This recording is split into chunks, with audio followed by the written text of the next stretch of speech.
Welcome into Real Pod Wednesdays. I'm Dan Hope, joined by Andy Anders. Andy, what are we going to talk about today? I don't know, Dan. I feel like nothing has happened this week at all. There haven't been any major coaching changes, haven't been any major developments elsewhere. Just a really boring week, to be honest, Dan. Yeah, we're just sitting at home doing nothing, like nothing going on this week. I mean, no, men's basketball coaching changes, no NIT games and NCAA tournament games, and Ohio State teams competing for national championships this weekend. And oh yeah, spring football started back up again. Pro Day is today as you're listening to this. And oh yeah, Ohio State needs a new running backs coach too. So there is an awful lot happening in Ohio State sports this week. It is keeping Andy and I and the rest of our staff extremely busy and pumping out lots of content for you all over at 11warriors.com. But we're here to talk about some of the biggest news today, and certainly the big news coming on Sunday. It was officially confirmed. We started to find out about the news on Saturday night that Ohio State had chosen to promote Jake Diebler as its head coach of the men's basketball team. Jake Diebler was officially introduced as Ohio State's head coach on Monday, bringing to an end a month-long coaching search for Ross Bjork, and one that we maybe did not expect to go the way that it ultimately did in the beginning. But Ohio State ultimately deciding that after pursuing candidates from all over the country, that the best candidate for its head coaching job was already in Columbus. Yeah. The timing of this move was curious to me, I think to a lot of people, of, maybe expecting this search to play out a little longer just to see if, I think the general thought was, maybe top candidates after their seasons wrap up. Of course, it came down in the end, it sounded like, to Jake Diebler and Dusty May. But ultimately, Ohio State decided in the end that Jake Diebler was the man all along. And so now his era of Ohio State basketball, I guess, already began technically, but will begin in full earnest starting this week, this month, as he looks to build for the future. I think for me, just what Ross Bjork said about Jake Diebler made a lot of sense as someone who's been interviewing with him, interacting with him, even before he was thrust into the interim head coaching role, but certainly after, just about his relatability and authenticity. Now, I was always of the opinion that, wanted to see some more results play out before he got the full-time head coaching job. But I think there is a great chance that he's very successful in this, and that he's a very transparent person, a very open and honest person. So as this offseason develops, it's going to be very curious to see what his strategy is, how he builds his staff, how he attacks the transfer portal. We'll get into some of that a little later in more detail, but overall, I think this hire was always, it's certainly not a bad one, I don't think. One that, I'm curious. I think the timing of it again, Dan, is the thing that got me, because Ohio State seems very confident in this hire, and to jump the gun this soon. Well, I think the timing was intentional because of the fact that the transfer portal opened on Monday. And so I think Ohio State wanted to have a head coach in place. And I think some of what sped up the timeline a little bit, well, probably not, because if Ohio State made the NCAA tournament, then they surely would have made this move if they made it after not making it. But I think not making the NCAA tournament, you immediately end up in a position where if there was uncertainty going into Monday, you could have had players enter the transfer portal. Now, granted, the transfer portal had already been open for Ohio State players because of their coaching change. So, players could have chosen to leave before. But I think the fact that they made they made their decision less than 24 hours after their NCAA tournament hopes effectively ended, I think what that tells you is they did not want to waste time. They did not want to have that lingering uncertainty with the season hanging in the balance and potentially ending. They knew they were going to go to the NIT, but the NIT is not the NCAA tournament. So I think they wanted to kind of get things squared away. And we did hear on Friday before the Big Ten tournament game that there was a thought that if Ohio State beat Illinois, that was going to be it. They were going to remove the interim tag from Jake Diebler. Obviously, they decided to do that anyway. So I think the decision was pretty much made before that Illinois game, win or lose. Jake Diebler is our guy. He was going to be Ohio State's head coach. And I think, we talked about it last week.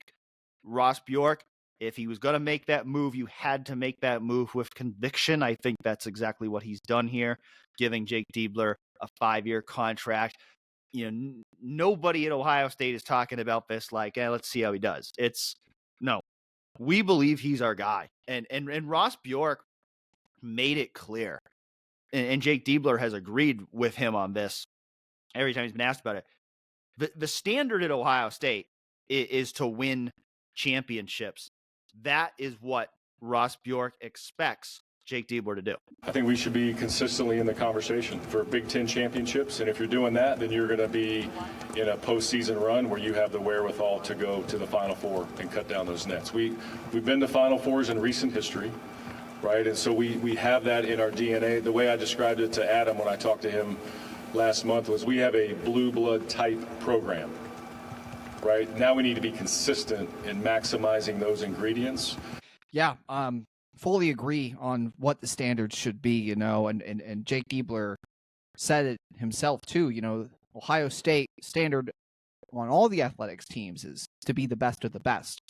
And he acknowledged that that's not where the program's been the last few seasons, and said he's going to do everything in his power to make it happen, which, obviously you expect that from any head coach. Every head coach wants to win.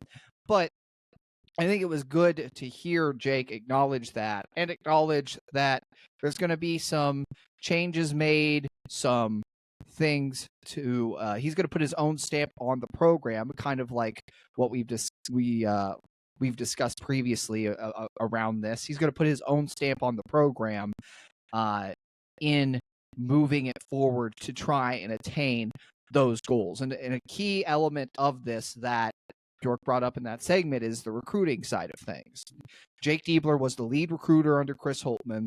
Big reason why they signed the number 8 classes in 2022 and 2023 nationally. And you've got a lot of depth of talent in Ohio rising up. Diebler, as an Ohio native, guy who's been in the culture of the state from the 419, as he put it, on Monday, Northwest Ohio.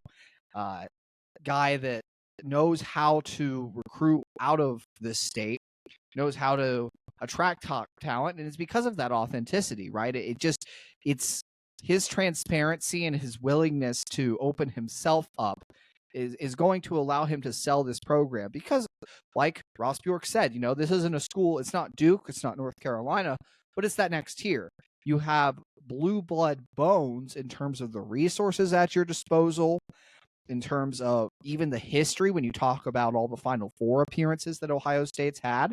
When you have a coach with the ability to sell that, who's got a track record as a recruiter even before Ohio State, when you talk about bringing a guy like Darius Garland being the lead recruiter, bringing him to Vanderbilt, as an NBA All-Star with the Cleveland Cavaliers now, he's got the ability to sell recruits on that vision, possibly transfers too.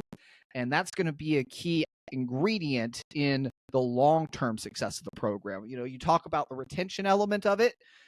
Ross Bjork said that's a bonus, wanting to keep this roster together as much as possible, the central pieces of it that, still have eligibility left. But that's not what's going to sustain the program long-term. And Ross Bjork was sold on Jake Diebler's ability as a recruiter, as a leader, to sustain long-term. Yeah, I think we're both kind of in the same spot with this hiring in terms of it could be great. Jake Diebler could be a rock star, and this could prove to be a great hire.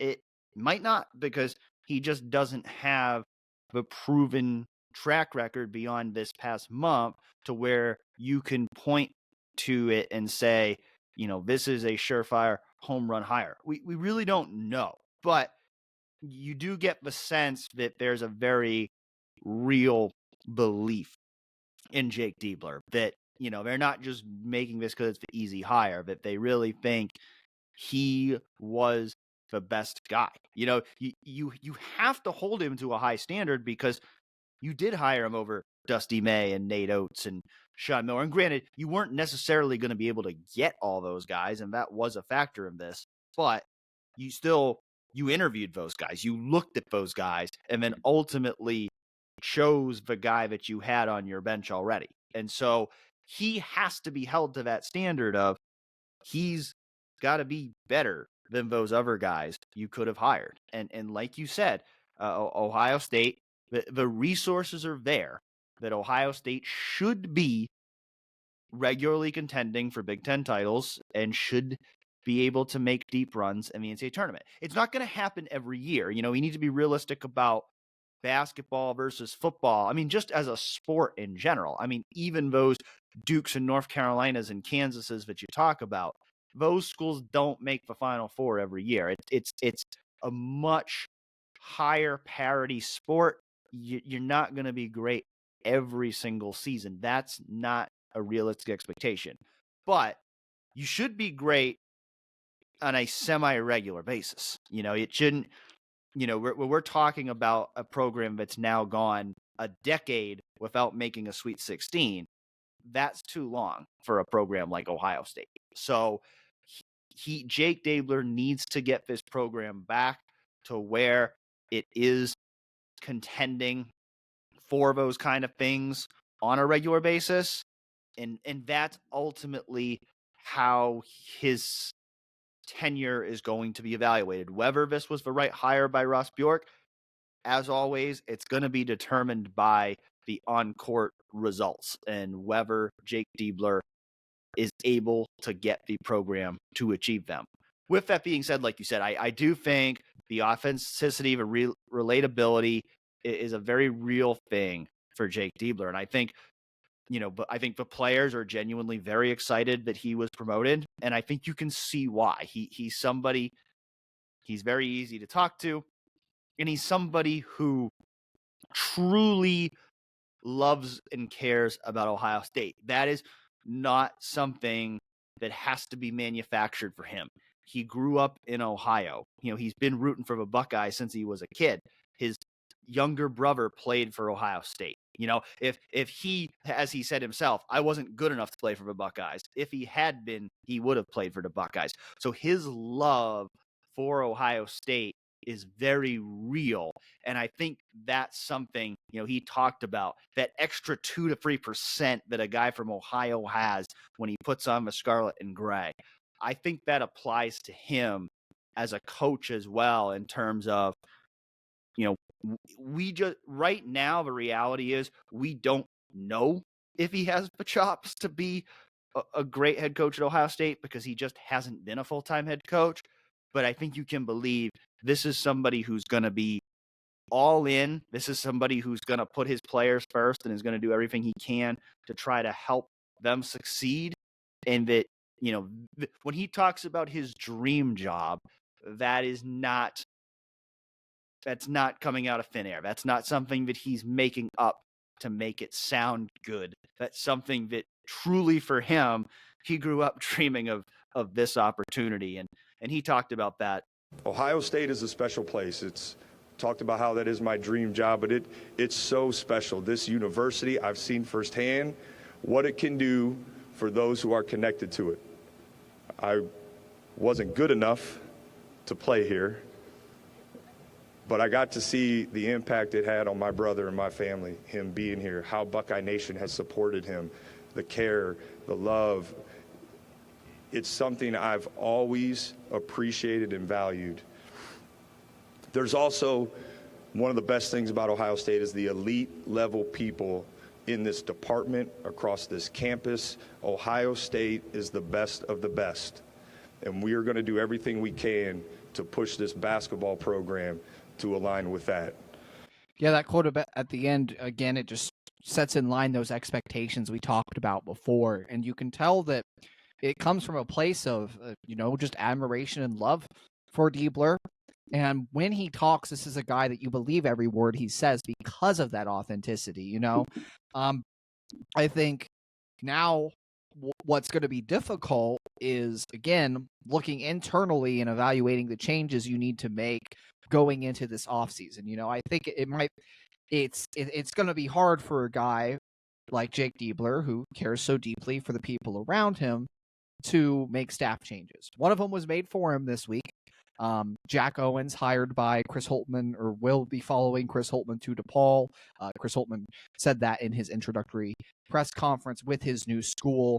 So there will be an open spot on Ohio State's bench regardless, and they already kind of had one when Diebler was promoted. Terrence Dials elevated in his responsibilities. We'll see what his, he was sort of in a background role, kind of supporting athletes off the court before this. And, as a former player, certainly with a lot of experience playing down low, you wonder what his role with the program will be moving forward. But that's a little nuts and boltsy. I think, John Diebler might be an obvious move to add to the staff when you talk about his brother, legendary Ohio State sharpshooter, of course, Diebler.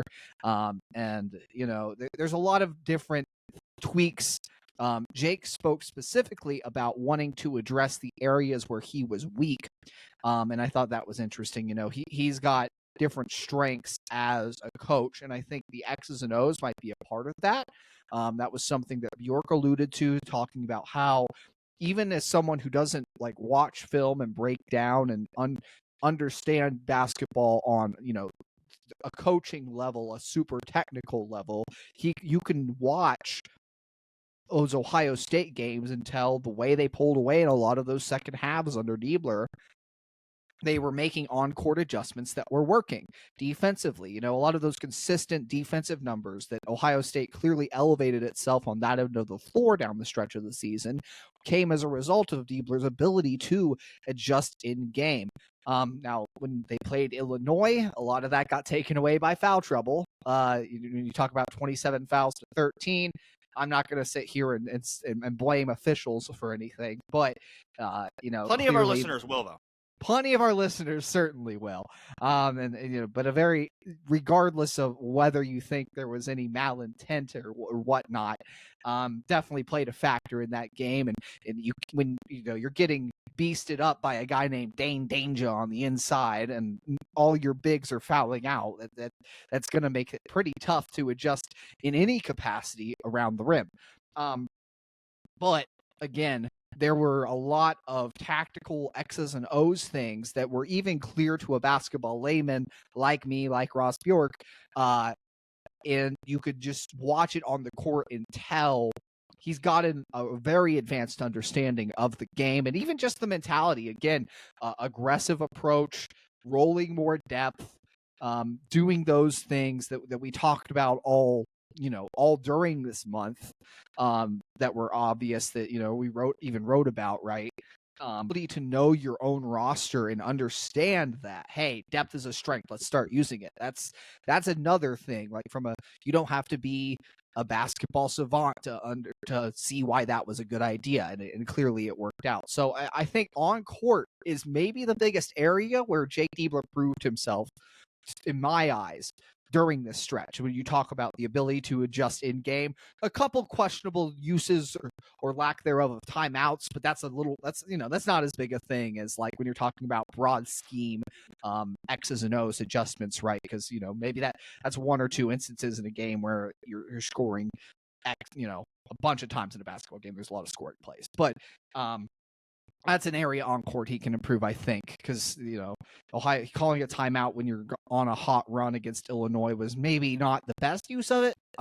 But regardless, that was one of the areas I was most impressed with Diebler during this stretch, and I think something that will translate going into next year, and not an area he has to worry about addressing so much on staff. Definitely going to want some recruiters. Definitely going to want some really good technicians to develop these players, in terms of your bigs, in terms of your shooters, whatever it may be. And the other area you're going to have to look internally is the transfer portal. Some of the moves are obvious. Jamison Battle is out of eligibility. You're going to need another wing scorer. You hope Scotty Middleton takes another step and provides some of that, but you're going to need some wing help. Interior, Zed Key does have another year, but even if he comes back, I think you could really use someone big, physical, just to support defensively, rebounding wise, those interior guys, because that was something that hurt them. I think Felix Okpara, obviously a fantastic shot blocker, and I think when he's on his game, gives them that element defensively rebounding going forward, but he needs support. He can't play super long minutes a game. And I think against some of the like bigger bigs, like guys that outweighed him significantly, he had issues. Like even against someone super physical like Dawson Grant of Minnesota gave him some. Dawson Garcia of Minnesota gave him some issues. So, and obviously Dane Danger in that Illinois game. Tripping all over my words here, Dan. But bottom line is, those are kind of the areas you look at to tweak this offseason. Address your weaknesses, and even Ryan Day, that was his advice for Jake Diebler entering this role. Find where the areas where you're weak and address those, and that should allow you to have success rolling forward because there is talent on this Ohio State roster. Yeah, and I think Ross Bjork has made it clear to Jake Diebler that he is going to have to make some changes, that by getting promoted, he now has to make some of those tough decisions, that they're not going to just keep the infrastructure exactly what it is and go forward at that, because what they've had in place wasn't good enough. And so I think, that's something that Ross Bjork said, both in his meeting with the team and his press conferences. We tested Jake on that stuff. What are you going to do to get this program where it needs to be? And Jake obviously gave them satisfactory answers. And so I certainly expect that the majority of that assistant coaching staff is going to look different than it did this past year. I personally think of it, not that anybody wants to necessarily copy what Michigan did right now, but I do think of, because they did have success earlier in Juwan Howard's tenure before he got fired last week, when he brought in a Phil Martelli to be his associate head coach. I think that was something that really helped him in those early years, because he was a first-time head coach, and he had somebody who had been a head coach to, kind of, serve as, both a mentor to him and also to kind of give him a veteran presence alongside him on the bench. I think Jake would probably benefit from hiring somebody like that as his associate head coach, not to overshadow him, but to kind of give him that veteran voice that he can lean on, especially as he starts dealing with some of the off-court stuff that maybe he hasn't had to deal with as a head coach yet. And so I think, that's certainly an area I would look, like you said. I mean, I think, I would anticipate that John Diebler will be a part of the staff in some capacity, whether that means as an on-court coach or a more behind-the-scenes role. I'm not sure. His current role is the director of recruiting at Butler, so he's currently in more of an off-court role. So I don't know what kind of role, but I would think he's a guy who's going to be involved in the program. And I wouldn't be surprised if, you mentioned Terrence Dials. I wouldn't be surprised if we see other former players become involved in the program too, because, I talked to a bunch of the former players who were at the press conference on Monday, and one thing that they all said is Jake has done a great job of getting former players involved in the program, welcoming them in. And so I think Jake certainly recognizes the value of, even if it's in informal capacities, of having people who have been in the program, who know what it takes for that program to succeed, to have them around the program. And so it will be interesting to see what his ultimate staff construction looks like. But I certainly do think that, part of the expectation here and him taking this job is that he is going to revamp this staff, that he is going to put his own stamp on the program.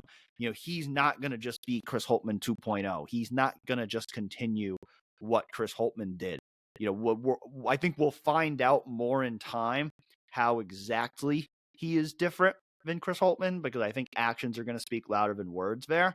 But I do believe that they are hiring him not because they want to continue what Chris Holtmann was doing, but because they believe he can put his own stamp on the program, even though he's never been a head coach before. Yeah, I'm excited to cover it. Dan, I think this first year is going to be very interesting and very telling. I think with the roster, assuming you keep a lot of these pieces intact, when you talk about building with this junior class around and in the sophomore class too, the pieces that they have, I think it's fair to expect at least an NCAA tournament bid and possibly, I think a sweet.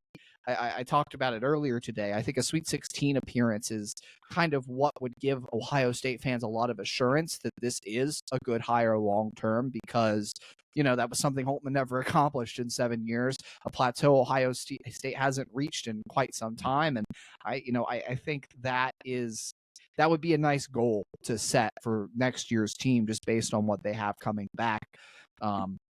As you're kind of looking at it from that perspective. But obviously, Jake Diebler, not the only coaching shift that happened this week. Last Wednesday, right after our episode of Real Pod Wednesdays drop, it was learned that Tony Alford is bolting from Ohio State as its running backs coach to fill the same role at Michigan. I think a lot of us were caught off guard by this when it happened. This was, to make what seems like a lateral move to your arch rival, kind of, and maybe his role's expanding up there, it seems like, but on paper is at least a lateral move to your arch rival in the middle of spring after practice has already started. Very much not something that you anticipate very often, Dan. No, I mean, certainly. I mean, it just kind of continues what's already been a wild offseason for Ryan Day and Ohio State football, right? I mean, you already had the offensive coordinator switcheroo with Bill O'Brien getting hired and then him being replaced by Chip Kelly 3 weeks later. And so Ryan Day's already shown once that he can adjust when that kind of adversity hits. And I anticipate that will happen again. At his press conference on Tuesday, Ryan Day said that they have a, quote, excellent pool of candidates for the job. They have already started interviewing candidates for the job. But the rumor out there, as we're recording this, has been that DeMarco Murray might be the front runner for the job, which is interesting because DeMarco Murray is currently the running backs coach at his alma mater, Oklahoma. But there does seem to be some smoke that, he could potentially be the guy to replace Tony Alford. That's not something that we have confirmed at this point, so we're really just going off what's being reported by multiple other outlets there. But he is someone who seems to be of interest to Ohio State, maybe not the only one who's of interest to Ohio State, but certainly, again, I think they're looking to make a big splash here. I think DeMarco Murray would certainly qualify. You're talking about a former NFL Offensive Player of the Year, to add him to a staff that already includes Brian Hartline and James Laurinaitis. You'd have some real star power on that assistant coaching staff, and he's somebody who's done a good job recruiting at Oklahoma. I think that his upside is really high, and so I think that would be a very exciting hire if Ohio State's able to pull it off. I think one way or another, we talked about this, or Chase and I talked about this when we did press coverage last week.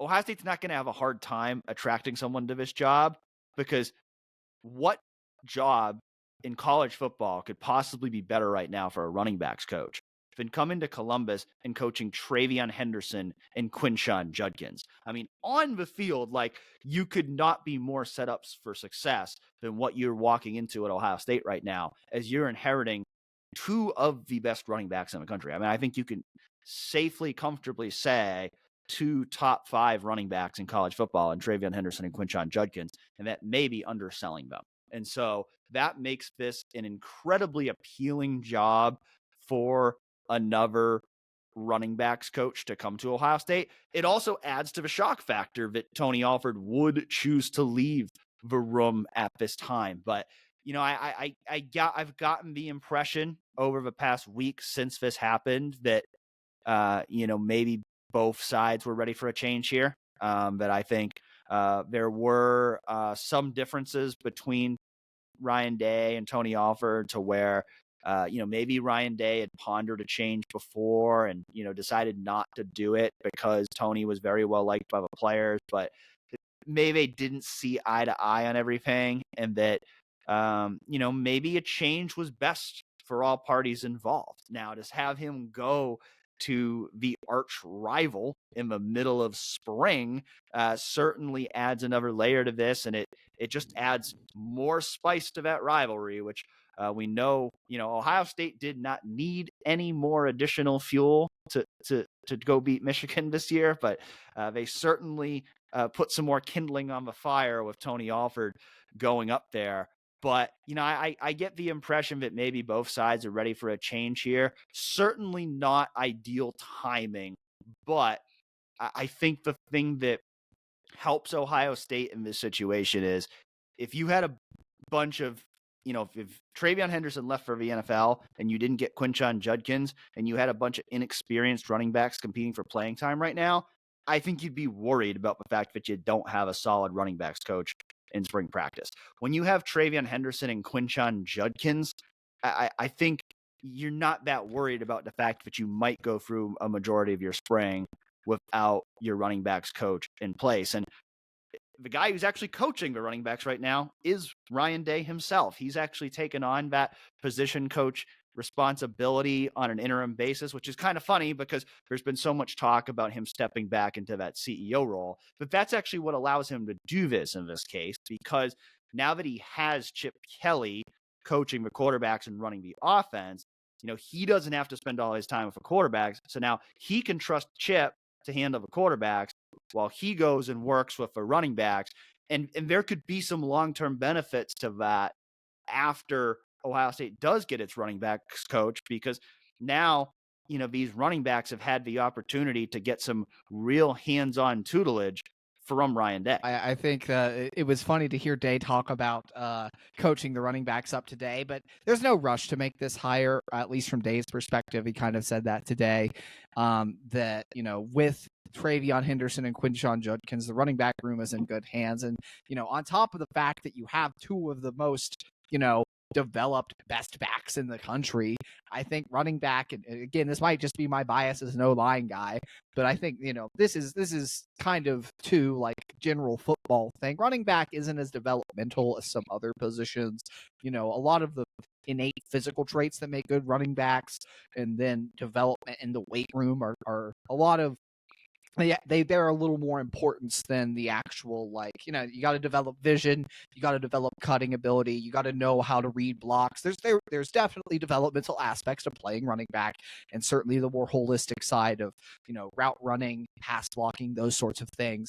But it's not as essential as offensive line, which is or other positions. There's in any number of positions. Which is, why it was a little surprising, but, not as, given the identity of the program, not as surprising, I should say, given the identity of the program, that, Day talked about development as the first thing that he's sort of looking for in a running backs coach as they're going through this process. Really, you always want that bell cow recruiter. Alford definitely had some hits in his tenure, definitely had some misses too, going back to the recruiting class just recently when they didn't sign a running back. But I think that you get someone who can do both. Ideally, I think you should be able to attract that at Ohio State. Like you and Chase talked about, it's just evident that when you have a situation this great at a program this big, you should be able to have your pick from a lot of candidates. And there's definitely other names out there that even if DeMarco Murray is not the guy, I mean, you might look at a Robert Gillespie from Alabama would be a big swing. You might look at a Dylan McCullough from Notre Dame. You might look at a Stan Drayton, former Ohio State running backs coach already, beat him out for Bijan Robinson when he went to Texas. And, that was a 5-star recruitment. And he ended up being a top 10 NFL draft pick. Now the head coach at Temple, but Temple hasn't exactly been great this year, and position coaches have. There's been head coaches that have struggled, that have taken assistant coaching jobs at other schools, Chip Kelly being an example, so there are definitely other attractive options out there for Ohio State in this search. And they should be able to have their pick from a pretty good list of guys for this role that can both develop and recruit. I don't think that should be too much of an issue as you're sort of sifting through this, come the offseason. One thing I thought was interesting too is that Ryan Day said that he's actually going to have the current running backs sit in on some of the interviews with these coaches, which I thought was kind of cool because you don't really hear about that a lot. And I think it's smart because you're obviously probably a little worried right now if you're Ryan Day about the fact that, Tony Alford, someone who, for whatever differences, he might have had of Tony Alford is definitely someone who is beloved by the players, and that's a big reason why he stuck around as long as he did. And so you're certainly right now in the transfer portal world, you want to make sure you keep your running backs happy. And so that's a good way to do that, is to give them a real voice in this search. Obviously, Ryan Day is going to ultimately make the decision. Chip Kelly is also going to be involved in making that decision. But to get those guys involved in the process, I think that's a smart idea by Ryan Day, and a way to kind of make those guys feel like they have some ownership of a room. And ultimately, those guys they're going to know, like, hey, is this guy a good fit for our room, for our team? Nobody's going to know that better than the players. And so I think that's very smart by Ryan Day to get those guys' feedback and listen to what they have to say about the various candidates they interview, because that's going to give you a much better chance of getting somebody who truly is a good fit for the culture you're trying to build. Yeah, and Ryan also expressed no ill will toward Tony Alford in this move. I think some of that, the mutual parting of ways kind of like definitely, I'm sure, eased that, but also just, Ryan Day is always going to keep it, sort of professional here, and he's not one to say traitor or something like that, in a press conference. We kind of talked about that in our earlier episode of press coverage. But speaking of that Tuesday press conference, plenty of other takeaways to get into from that. I think something I've been really interested in, Dan, I don't know how much other fans have been interested in it, maybe more so than usual, given Ohio State's shortcomings in the area the last few years. We found out that the special teams is not going to be handled by a specific coordinator this year. There's no specific assistant coach that they're going to assign to take that role that, Parker Fleming was fired from. Instead, they're going to use tandems of assistant coaches to kind of address and handle different units of the special team. Specifically, James Laurinaitis and Matt Carreri will be kickoff and punt team. They'll coordinate those two units, while Keenan Bailey and Brian Hartline will handle kick and punt return. No indication, not much indication given on field goal block, but Day will also be overseeing that, and behind the scenes, quality control coach Rob Keys will have a very big role in this, because he's an actual little bit more of a special teams guru, and a guy that can't provide on-field instruction to the players per se, but can coach the coaches, as they put it, can implement the schematics, draw things up, and kind of just do all that stuff in the background to kind of make the special teams click. So I think this is a move that makes a lot of sense. If you don't have that dedicated special teams guy, and this is something that he got off of a phone call with Jim Tressel, apparently. Tressel inspired the idea. He's not doing it the same way Tressel did it at Ohio State, which basically one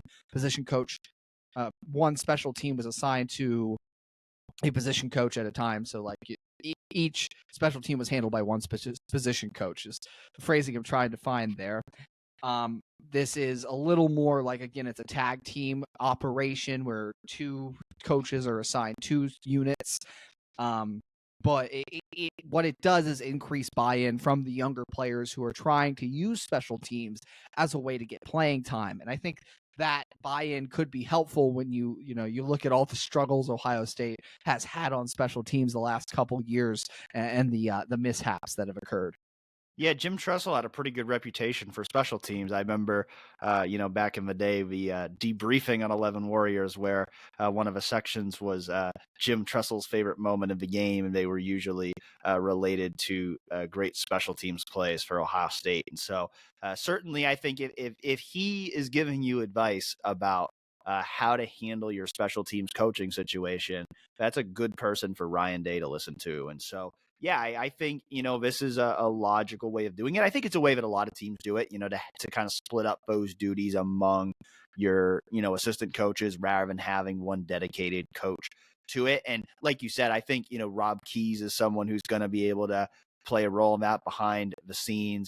Gunnar Daniels, another support staffer they have who works with special teams. And so while they won't have one dedicated on-field coach to just work with the special teams, I think there's going to be plenty of people, including Ryan Day himself, contributing to those efforts that should allow Ohio State to perform at a high level in that regard. And, they certainly need to, we talked before about basketball, about getting back to a standard. That is certainly an area where Ohio State has not been up to the standard the last few seasons. So it's an area where things need to improve. That this needs to be, special teams cannot be thrown on the back burner. They've got to really, focus in on how do we make this better. But it sounds like they've got a sound plan. We'll ultimately see how it turns out when the season actually starts. But like you said, good to know that there is an actual plan in place. Day also talked on Tuesday about how the in-helmet communication is going so far, as Ohio State is currently using that in practice to prepare for the season. An interesting wrinkle, something I didn't know before Tuesday, is that they're only allowed to use 3 helmets in practice for the helmet communication. And so Ohio State, they'd probably love to have, they'd love to have all 5 of their quarterbacks with a helmet, and they'd love to have, several defensive players with a helmet so that they can practice it on both sides of the ball. But they kind of have to divvy up right now who has those helmets. So Ryan Day indicated that the quarterbacks have been using them so far. You would assume that probably means Will Howard, Devin Brown, and Lincoln Keenholz as the top 3 quarterbacks on the roster. And then he said, as the spring progresses, there will be days where, the quarterbacks don't have the helmets and they give them to the defense, guys like Cody Simon, so that they can practice using those helmet communication in practice, because it's certainly something that is going to be an important part of the flow of game day this year, a new thing that Ohio State and all college football teams are going to be able to do this year rather than manually signaling plays. Yeah. Another element of this, it's clear, obviously sign stealing stuff is the thought that Ohio State fans are going to go to. But I really love this from a play calling perspective, especially with someone who has the background with quarterbacks that Day does, even though Chip Kelly's going to be running the offense primarily this year. Ryan Day still has his input, and what this allows you to do is get more creative with when you call plays, when the timing of everything. You can get to the line of scrimmage, look at the defense, and then maybe have communication with your quarterback. You can do sugar huddles. There's a lot of ways to mix tempos with this, and that's something else that Day dove into with the helmet communication during his Tuesday press conference. The easy thing is when you're in a huddle, you just call the play, the quarterback calls the play, and that's simple. But there are other ways to build in different kind of hybrids between signals and calling it into the quarterback. There's verbal, and then there's the physical signals. So we'll use a bunch of different ways to do it. We'll use wristbands, we'll use signals, we'll huddle. We'll try to find as many ways to be creative in that area. And it's something new in college. So each day we're learning a little bit more about it. We're getting feedback from the quarterbacks and from the players.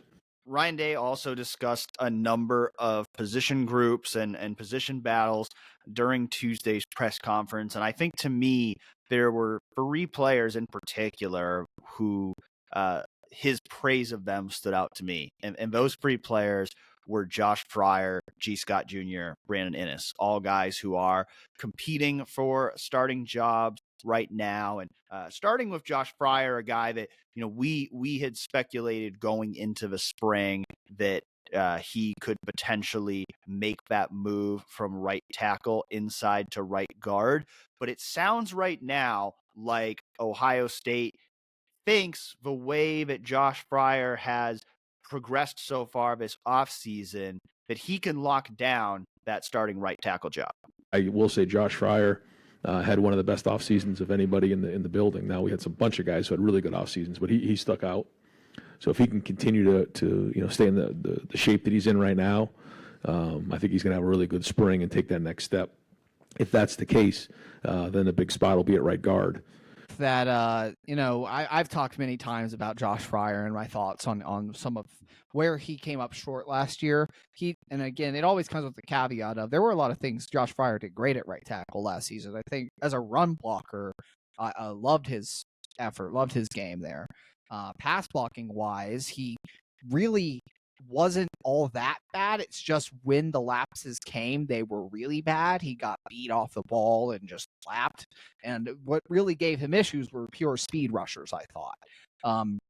Now, there's, to me, a lot of that, and the reason I thought he fit better at guard was because of his feet, because maybe he didn't have the natural just quickness to deal with that, but maybe with some great offseason development, I'm certainly not as good at developing offensive linemen as Ohio State's strength and conditioning program as Justin Fry, for as much as some fans want to criticize him. I certainly do not know more about offensive line play than Justin Fry does.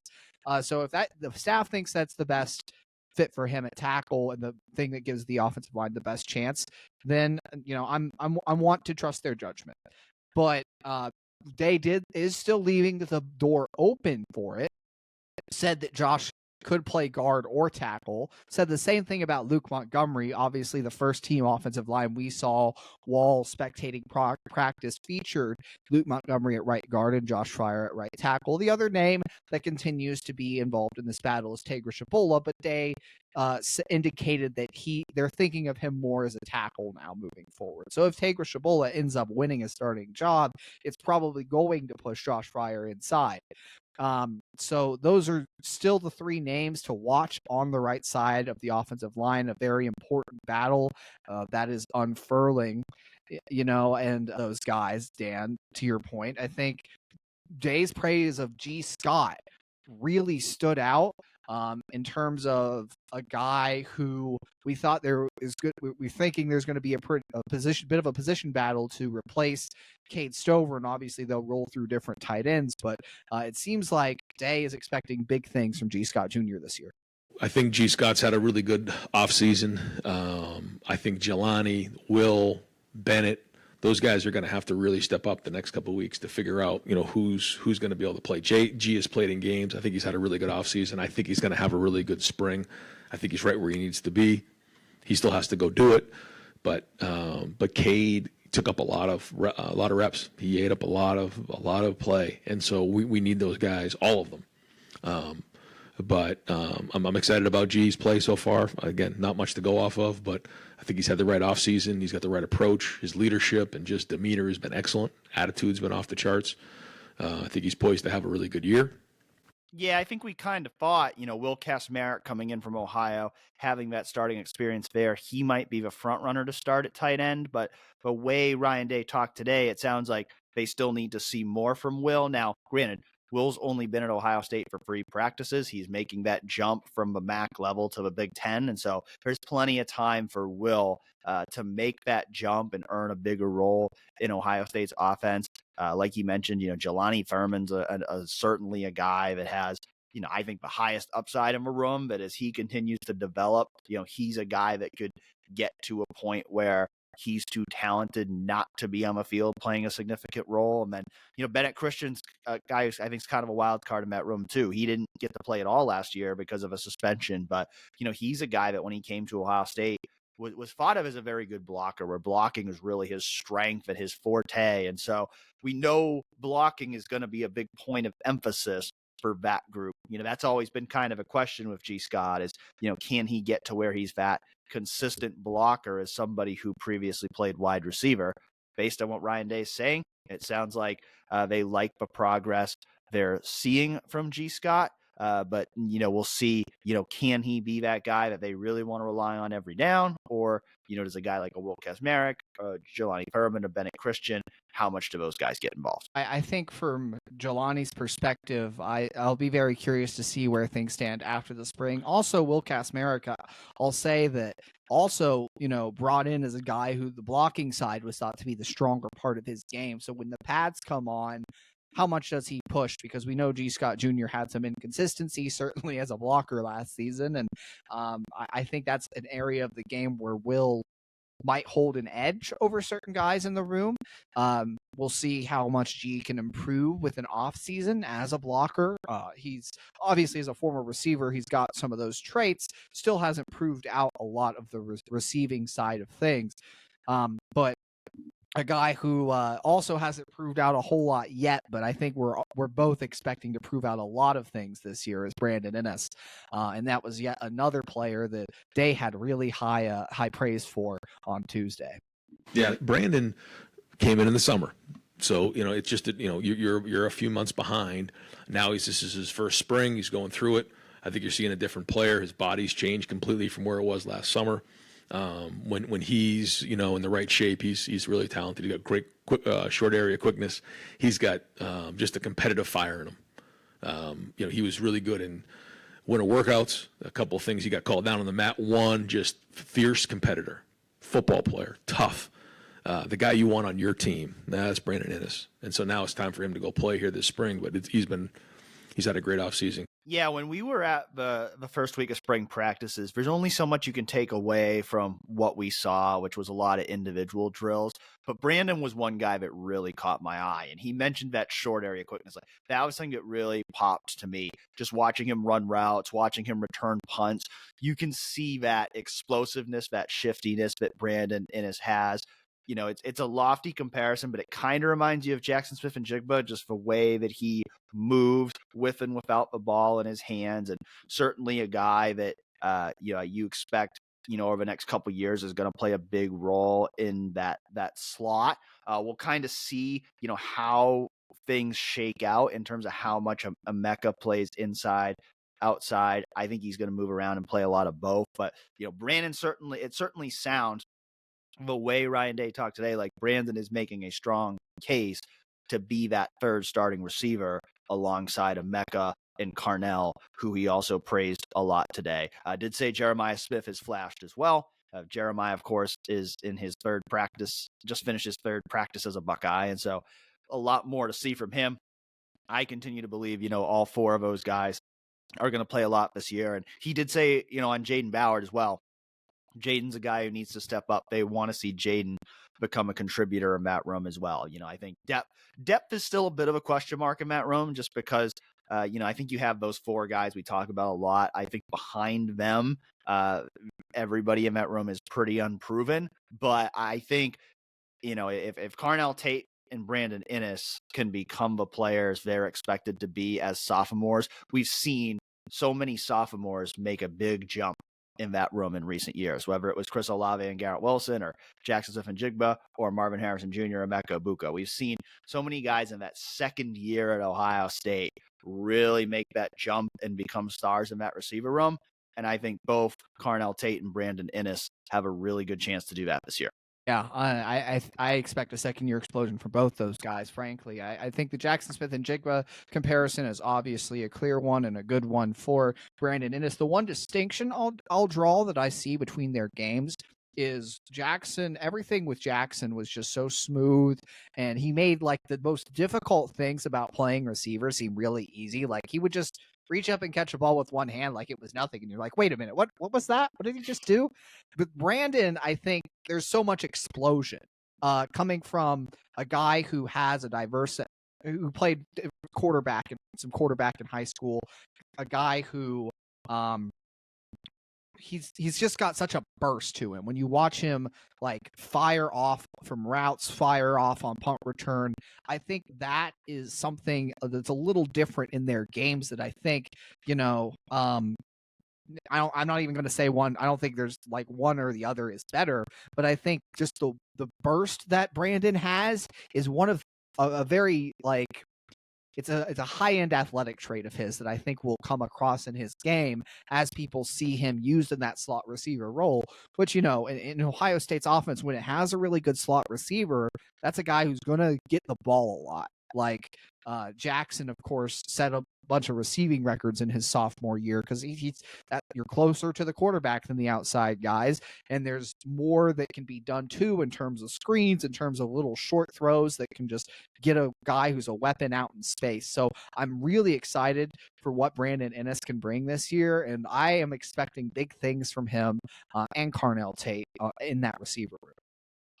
And it's going to be an interesting day here later today from when we're recording, as Will Howard and Devin Brown are both going to be throwing at Ohio State's Pro Day on Wednesday. So, by the time you're listening, that may or may not have already happened, but be sure to check back on 11warriors.com and our YouTube channel, as we will have footage from that workout. And I think that's going to be kind of an interesting opportunity for us to see those guys throw side by side, because it does sound like, that's still a competition at this point.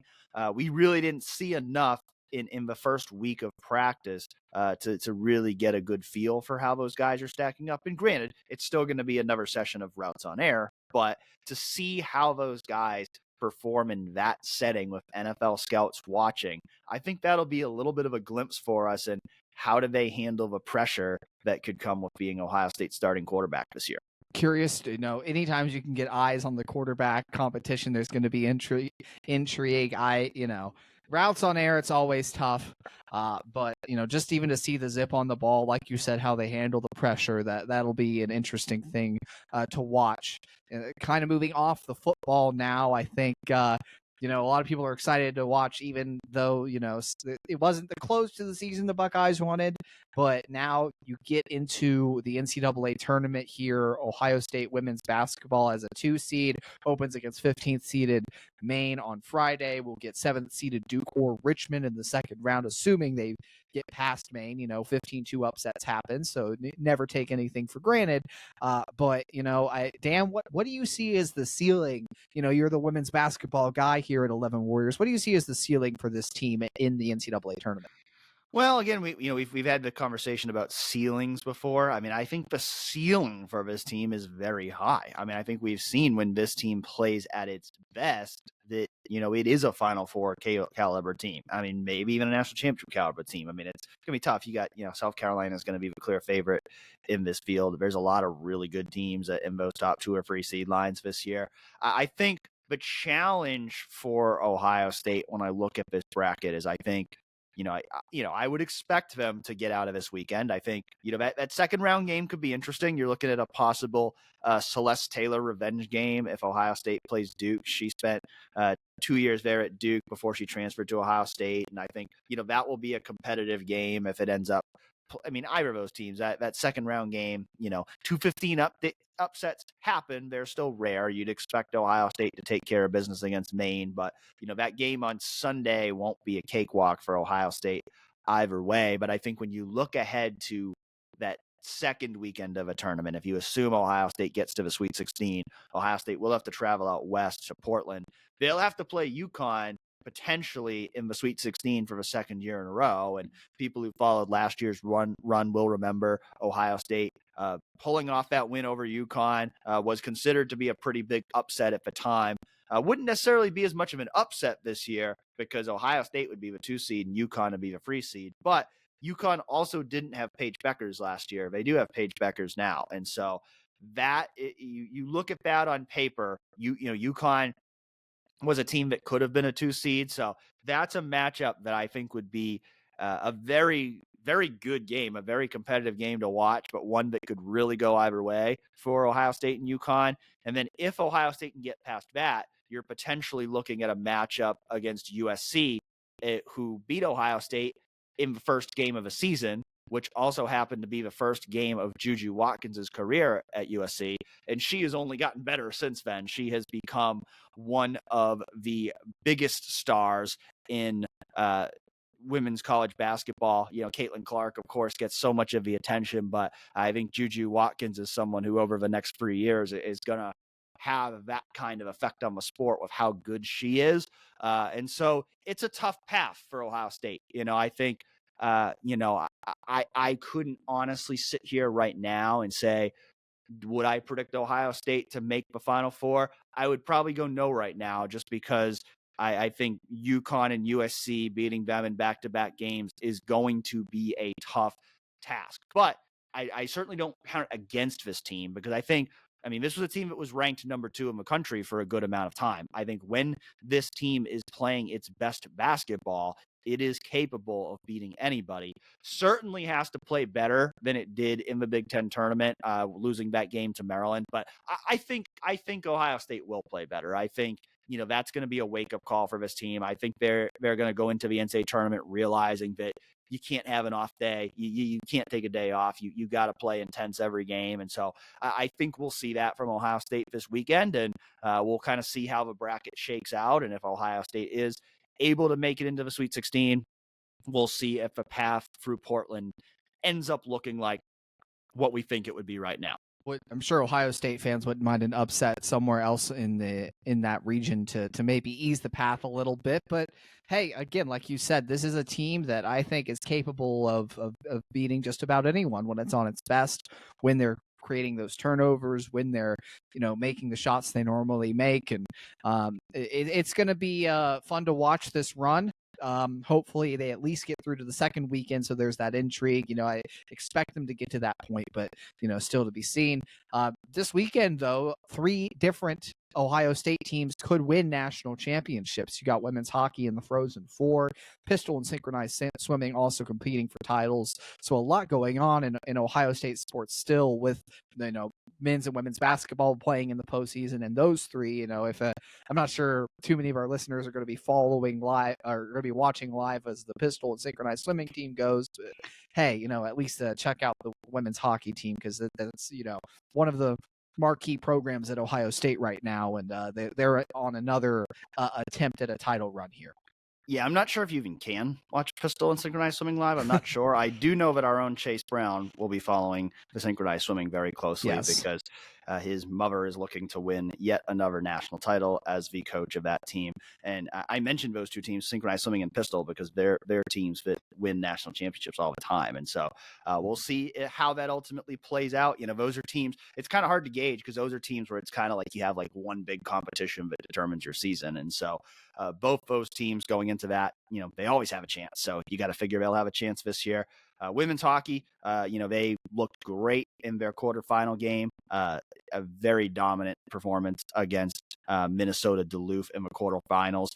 You look at this weekend coming up, a potential rematch with Wisconsin, the team that beat Ohio State in last year's national championship game, as well as this year's WCHA final face-off championship game. So if it comes to that, that will be a tough game. Ohio State has to beat Clarkson, the number 4 seed in the tournament first. So, there's going to be no shortage of stuff to watch for Ohio State fans this week. I'm sure, everybody's going to be watching the NCAA tournament too.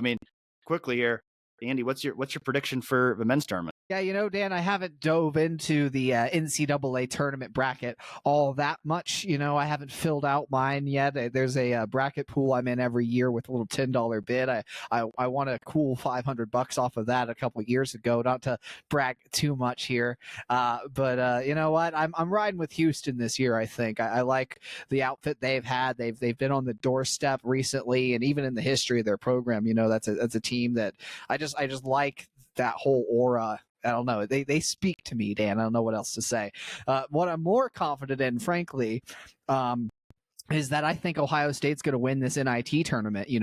Coming off the win against Cornell, I really like how this team has handled sort of the mid-major opponents, not the mid-major opponents, the middle-tier opponents that they've gotten down the stretch of the season, whether it was, Rutgers and Michigan might be a little below that line, but they pulled away from Iowa, handled business down the stretch against Nebraska. Illinois is a really, really good team entering this NCAA tournament that, won the Big Ten tourney. Ohio State, ultimately the closest anyone came to beating them. And as we discussed before, maybe some, questionable officiating in that game. So, I really like where the team is at right now. I like that, this team, they seem motivated to play together, and they're my NIT tournament pick. So a little bonus tournament pick there for you, Dan. Yeah, that's a bold prediction, but it wouldn't surprise me. I think they are going to be playing with a lot more motivation than most teams in this NIT because of the fact that it is the start of a Jake Diebler era.